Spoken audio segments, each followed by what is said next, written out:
Today's topic is the story of two birds. In the Upanishads, the story is related of two birds looking alike, always on the same tree, always together. One of them is quiet, withdrawn, doing nothing, only looking on, a spectator. The other bird is restless, taking at different fruits, her moods always changing depending upon what sort of fruits she is tasting. If she tastes a good fruit, she is very happy. But if she tastes a bad one, her mood at once changes to one of sorrow. Thus she is always caught between joy and sorrow, pleasure and pain. The other bird is ever the same, never swayed by changing emotions. She has completely mastery over herself and is not subject to the influence of external factors. Withdrawal from the world is one way to peace and happiness, which is very much preferred by Indian seers.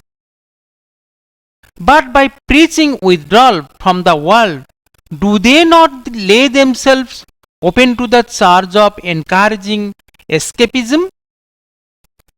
Can escapism be termed a virtue? Assuming that it can give you peace and happiness, can it be supported? Is it not the same thing as cowardice?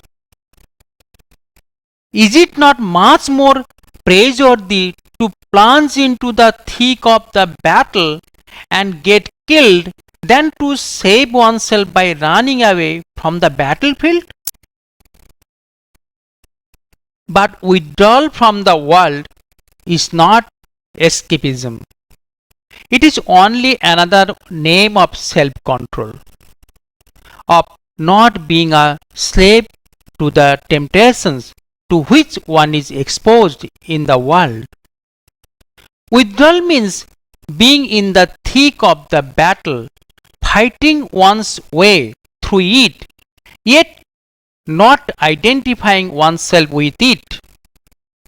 That is to say, one has to maintain an attitude of detachment from one's environment and even from the fruits of one's own actions. One will do whatever one is doing vigorously, to the best of one's ability, yet one will try to cultivate the feeling that what one is doing is not for oneself but for others. The trouble lies in allowing the self to dominate.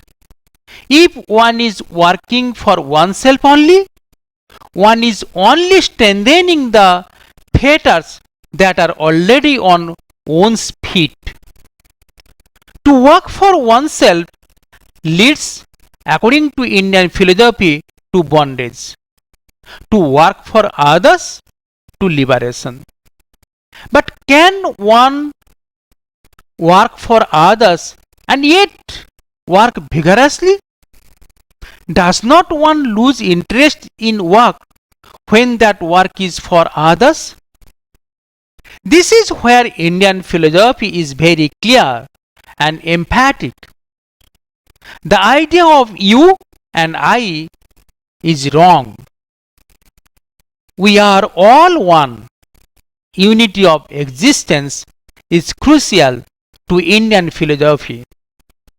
If one hurts another, one in fact hurts oneself.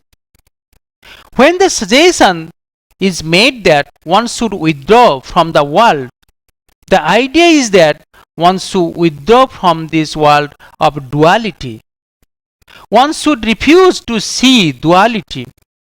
One should see only the unity which lies under the surface of the duality of you and me, of the selves. The unity is the unity of the selves. There is only one self, which is the common self of all. This is the common denominator of all that exists. This is what is called the unity in diversity.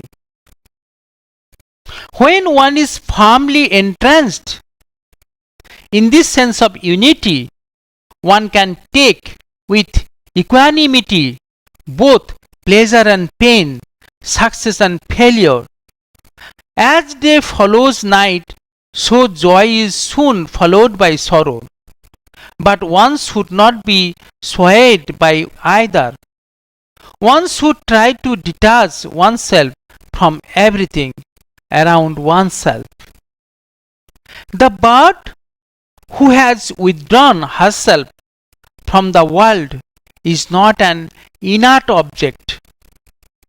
She is very much alive, but she keeps herself untouched by pleasure or pain that she experiences.